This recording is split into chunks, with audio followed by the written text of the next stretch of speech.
जी साडे भाई रावलपिंडी तो अब्दुल रज़ाक साहब इस रोड़े की फरमाइश करन शाकिर सुजाबादी साहब का रोड़ा है ते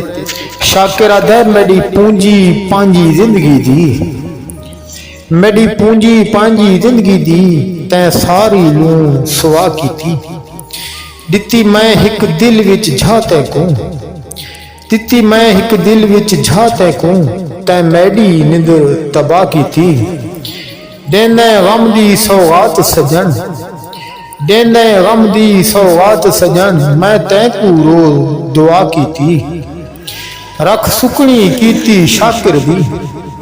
रख सुकनी कीती शाकिर दी